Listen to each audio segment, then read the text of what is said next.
You know, the real hard piece, though, is my 14-year-old son at the time.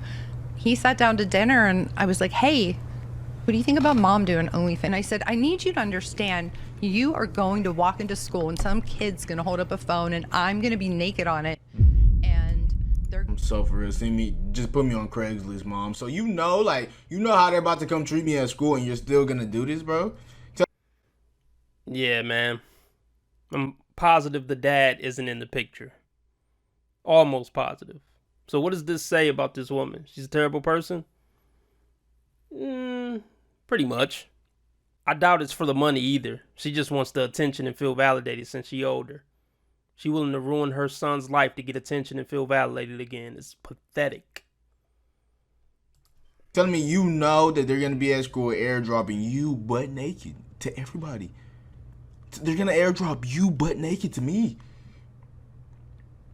And you still feel like it's okay for you to still go do it? If you're a 10 and this girl's a 5, like, you lost me. How did that go? Because how'd you do that? And then like try to come back. Can I be real with you? Look, what if that guy found, you know, certain traits in that so-called 5 rather than you? Maybe you didn't peep that situation where he was communicating to you as best as he could, right? Mm-hmm. Maybe it was whenever he vented to you, you know, you put him down. Maybe in that 5, right? Yeah. He found that, I don't know, I guess closure or leisure or whatever that situation is. That's also true. Yeah, I'll take a woman who could give me a peace of mind over looks any day. I don't know about a 5, maybe a 6.5, 7. But yeah, ladies, looks aren't everything. I mean, looks will get you in the door. It'll get you poked. But keeping a man around for years and years, decades and decades, nah, looks not going to do that. All that time and effort you put in your looks, that's not going to keep a man. It will attract a man for a one-night stand, but that's about it. Do the inner work. And don't put so much focus on the outer. Listen, brother, you got to get on the top bunk. So he was like, listen, young brother, I can't get on the top bunk. He said, no, I'm an older guy, man. You know, you should take the top bunk because you're younger. You can get up and down easier. Right. So me thinking I'm this masculine, super macho man, you know, I'm like, yo, I'm not getting on nobody's top bunk. So we talked back and forth for about 20 minutes. He convinced me to take the top bunk. That night, I stayed in the cell with him and we just talked all night. So long story short, after breakfast, he was like, yo, what are you about to do? I said, I want to go back to, I'm about to go back to the cell. He was like, nah, come with me to the yard. I go with him to the yard. As soon as we go to the yard, he clapped his hands. He goes like this.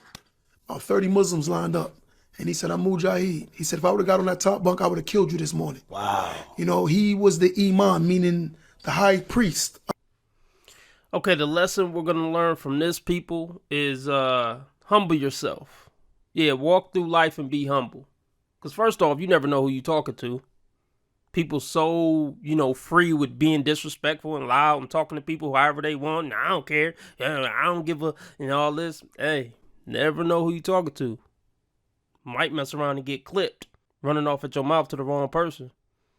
And don't let looks fool you either. Somebody might look like they soft or like they can't fight. You never know. And even if they can't fight, you don't know, who they related to.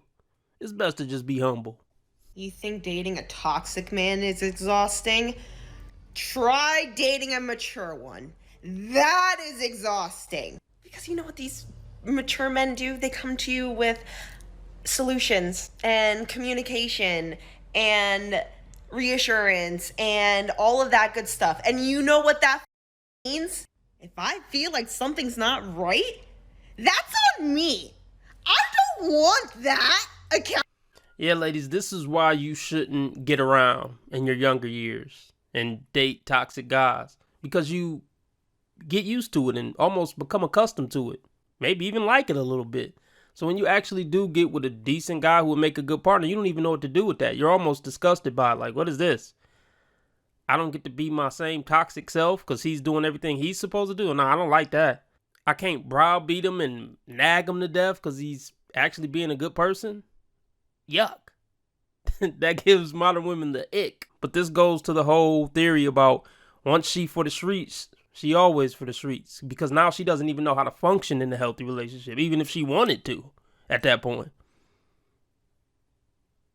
Ladies, stay out the streets to begin with. You don't got to worry about these problems. Accountability? There's no toxicity. They have no interest in fighting at all. I'm walking in here ready to pop off, and I'm walking out reflecting and healing.